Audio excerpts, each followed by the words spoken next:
Aux confins de l'Inde orientale, dans la région du Meghalaya, au-delà des montagnes, une rivière aux allures des Caraïbes.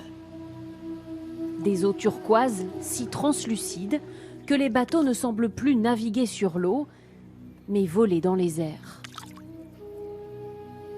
Un phénomène géologique inexpliqué qui n'est visible qu'en hiver. Cette rivière, Cecilia Ringsay l'emprunte tous les jours. Vous avez vu cette eau? Elle est claire comme du cristal. Comme sa mère et sa grand-mère avant elle, Cecilia Ringsay pêche ici de petits poissons-chats. Ce décor, qu'elle côtoie depuis son enfance, ne cesse de l'émerveiller. Cette rivière est sacrée pour nous. Moi, je viens ici pour pêcher. Mais que j'attrape du poisson ou non, cela n'a pas d'importance. Je suis heureuse simplement en étant ici. Je peux passer la journée entière sur ces eaux. Un site magique qui attire encore peu les touristes. Situé dans l'extrême est de l'Inde, rares sont les visiteurs à venir jusqu'ici. Shin Peter fait partie des seuls vacanciers de la saison. Il a traversé le pays pour découvrir ce cours d'eau. Et c'est avec masque et tuba qu'il explore les fonds fluviaux.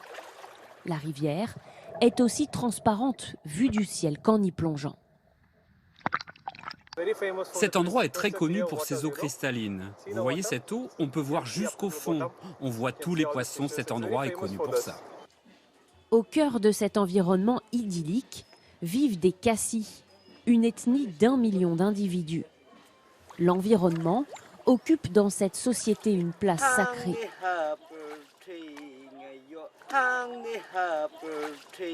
Selon cette jeune Khasi, c'est pour cette raison que la rivière Umnot est si bien préservée dans un pays pourtant très pollué. Elle vient régulièrement prier sur la rive pour que ce décor reste immaculé. On se sent comme béni par Mère Nature. C'est elle qui nous a offert cette rivière et ces montagnes qui sont si belles. Nous venons souvent ici pour prier et remercier Dieu de nous avoir donné cet environnement. Cette région enchanteresse cache encore d'autres merveilles. En remontant le cours de la rivière, de nombreux sites se dévoilent, comme cette chute d'eau gigantesque, la plus grande du pays. C'est ici aussi, dans ces terres reculées, que l'on trouve des ouvrages uniques au monde.